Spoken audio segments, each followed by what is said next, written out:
Please tell us about yourself. What are your interests and hobbies? I have taught mathematics in the combined middle and high school system for 4 years.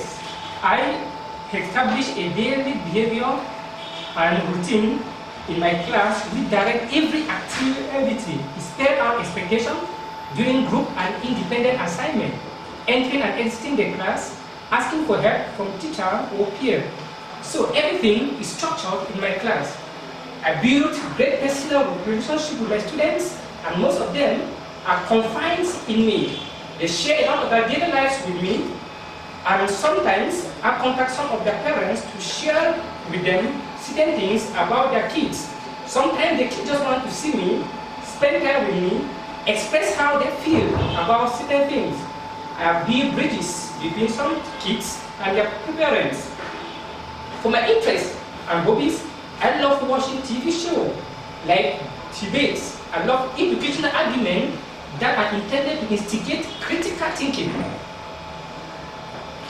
Are you involved in extracurricular activities that you could coach or supervise? Yes. I coordinated a club in school called Mental Giants. And the main objective of this club is to train students to use their mental brain to complete arithmetic processes or calculation, rather than always depending on a calculator.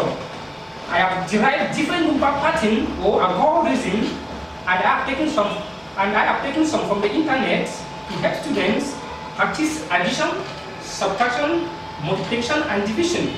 Students of my club are able to add or subtract large numbers within a few seconds. They have won local district awards twice in mental calculation competition.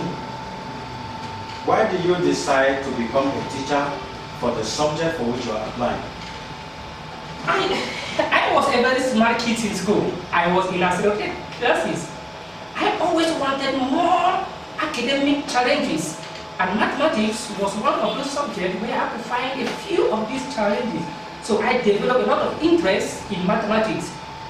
I'm a person who always wants to meet new things. I want to try new challenges, solve new problems, and learn from them. Are you currently employed as a teacher?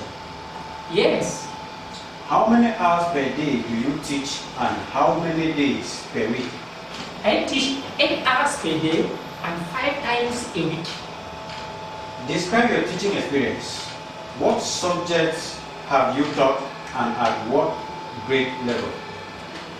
I have taught mathematics in grade 6 to 12 for 4 years now, teaching algebra in middle and high school, statistics and geometry in high school, and I have also taught physics in high school.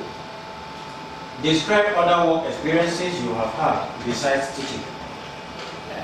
I was part of a team that developed an alphabet in my local language called Bama.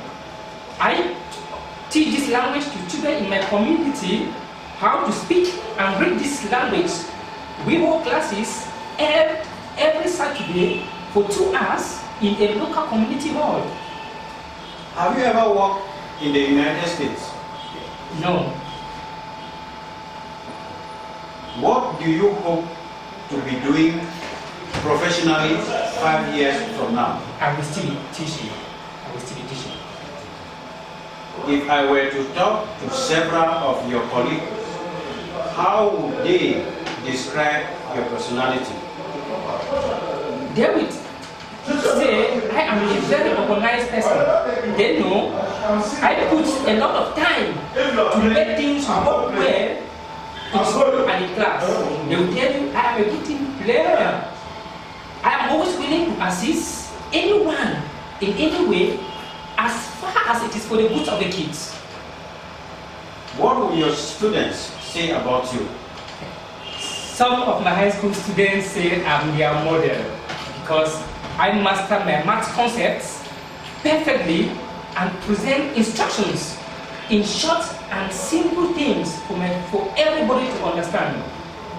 They have said that they have learned more math concepts with me better than they have learned anywhere. They will tell you they love to spend time with me. They love my classes because learning is like fun. in which everybody participates. How do you prepare to teach your lesson? When planning for a lesson, I first identify the learning goal and write them out in simple themes for my students to understand. I always want my students to know what they are expected to learn at the end of the lesson. So I always ask a student to read out the learning goal loud in class. Then the next thing is, I think of a real life scenario that is connected to the lesson or concept I am to introduce. This can be in the form of a video, a picture, or an audio conversation between two persons. Usually, this helps me to initiate class discussion and introduce the concept perfectly. The next thing is, I assemble the resources needed for the person. I always want my students to work in groups or in station. I get rubric and detailed instruction for any activity. I also make sure that I check if I have enough computers for any online assignment. I pull out worksheet online for independent practice. I always give room for my students to share ideas, speak, or as a class, I then include practice activity to be completed at home. What will your lesson plans include? My lesson plans will always include a clearly defined learning goal, a warm-up activity to activate broad knowledge, an introductory activity which can be in the form of a discussion or group activity. Then I dive directly into the teaching, where I give instruction, during which I am either teaching directly or giving instruction or guidelines in the form of group activity. I also include assessment. Think about a class that you have taught recently. Talk about two of the teaching strategies or methods that you used. The class was a 9th grade class, algebra class, and I was teaching how to solve linear equation. And the objective of this class was for students to be able to solve linear equation either by setting up a table of values or by substituting other pairs. To be able to begin, I share a daily life scenario with them where I told them, when I bought my car, it had 27,000 miles, and every year I drive 12,000 miles. So I asked them to determine how many miles will be left on the car after the first, second to the 5th year. They were able to represent this information in a chart and came out with a number pattern. I told them a pattern such as this is known as a linear equation. I then defined a linear equation to them as a pattern of numbers that are either increasing or decreasing by the same amount. I then introduced the slope-intercept form of a linear equation y equals to mx plus c, dividing each of the terms where x is an independent variable, y a dependent variable from x, and a the gradient function of the linear equation, b being the y-intercept of that function. I then told them to pair up to create 5 other linear equations where they did. I then give a series of linear equations to them for them to arrange in the slope-intercept form y equals to mx plus c, determine the gradient and the y-intercept of each linear equation. I then play a short video that explains how to substitute other pairs and how to set up a table of values. I then share the class into 3 groups. Each group had 5 5 different linear equations. The first group was solving using the step-by-step instruction method by setting up a table of values for each linear equation. And the second group was solving by substituting other pairs. And the third group was working on the computer by completing sample of problems. These were my accelerated kits. If you used technology in your teaching, what methods do you use to grade or evaluate your students' progress?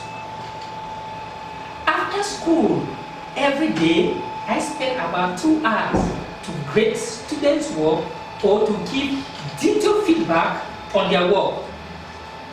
I always give them the chance to make up any missing work based on the feedback I provide. I also give a lot of feedback in class during activity, either an independent activity or group activity. I also grade them using weekly quizzes or assignment. I also grade them using any online assignment completed either in class or at home. If you use technology in your teaching, describe how you use it. Especially discuss your experience using a smartboard and ways that you incorporate it into your lesson. I have always used 2 online evaluation platforms called Quizzes and Kao. I love Quizzes a lot because each question is sequenced differently for each student, and this does not give room for cheating. Both assessments tools provide immediate feedback. When we use Kao, one student controls the game from the smartboard. We use the smartboard visually for every activity in class. Students use the smartboard oftenly in class. During group assignment, I let some of the students to use the smartboard as their workstation when I do not have enough computers. If you have students who are noisy or non-attentive, share with us 2 ways you get them to be quiet and concentrate. I am always working around the class to assist students or to give feedback on their work. So I'm always in close proximity with my students. When the student is noisy, I simply move closer to them, talk something about their work, or praise another student who is not noisy. I reward good behavior in my class often, and this is a good way to make students concentrate so that they can get a reward at the end of the day or week. Describe the most difficult problem you have had to deal with as a teacher, and how did you solve this problem? The problem I had was that of time management. I always planned more than I could teach within a class period and did not know how to transition between one activity and another in a timely manner during instruction. This time, I have a timer that helped me to change from one activity to another. And it is not good for a teacher to give a set of items to students and at the end, he is not able to complete them. So this time, the time allocated for each activity, I stick onto it and I plan just enough to be completed within a class period. Give one example to show that you are a flexible person and that you can make changes in your teaching and methods if that is necessary. I always have a positive attitude in everything, and this has helped me to break any barrier in the professional path. For example, during a pre-planning meeting last year, I was assigned to teach Algebra 2. But 2 days before school resumption, we had a new staff who said he's more comfortable with the Algebra 2. So my department chair asked me to take geometry as a flexible teacher with the right attitudes, I remain positive and work hard not to negatively influence my students during the first week of school.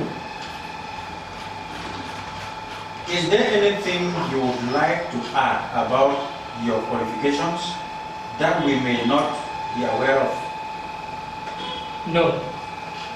Have you spoken to your family about going to the United States to teach? Is there any such as a family member that might object your leaving home?